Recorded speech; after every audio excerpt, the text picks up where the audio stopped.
Few cricketers can boast about taking a 5-wicket haul in their debut match, and one of them was England's great Sir Ian Botham.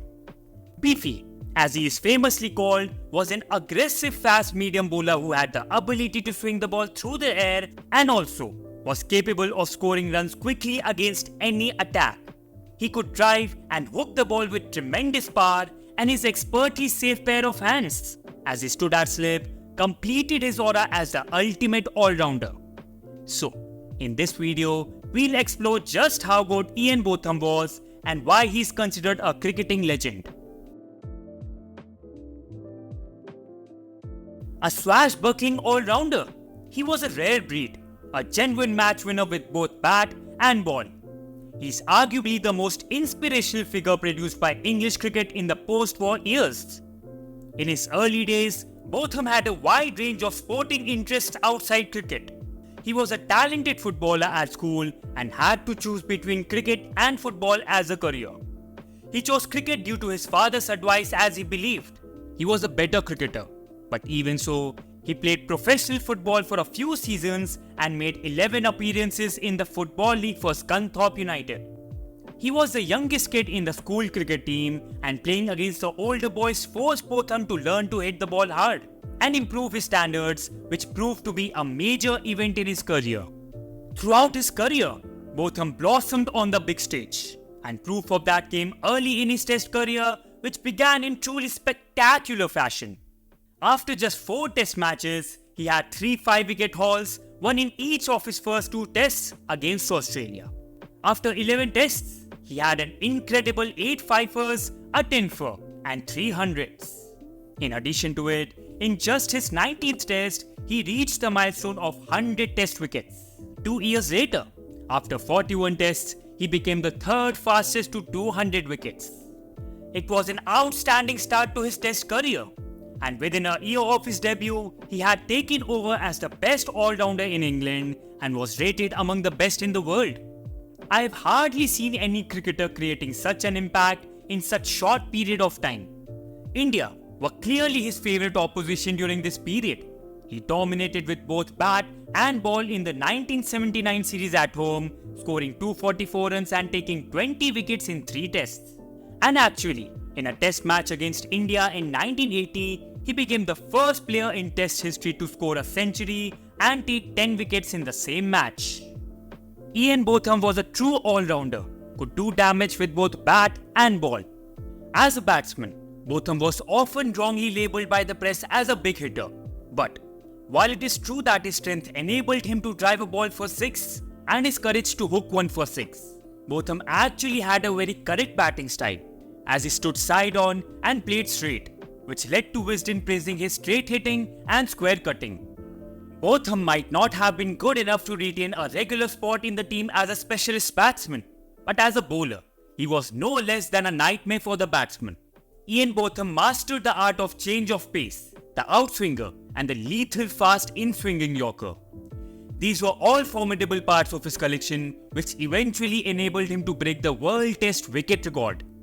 With a strong appetite for win, pressure could hardly get the better of Botham, which led to multiple unbelievable moments in his career. So, let us transport ourselves to the summer of 1981, the Ashes series, or should I say, the Botham series. When Australia touched down in England, England hadn't won a Test in 10 attempts. And it wasn't just the England team that was hoping for a change in fortune. The country as a whole was going through a very bad phase. With riots going on everywhere, cricket was the only hope for happiness. Ian Botham also said, with all these things going on, we needed something to cheer us up. Sir Ian Botham was the captain of the England side at the time, but in the first Test, things did not go as expected, as they lost the match, and with the ODI series already gone, Ian Botham was at the rock bottom. He decided to quit his captaincy. Beyond his failure as a captain, Botham was also suffering from a lack of confidence.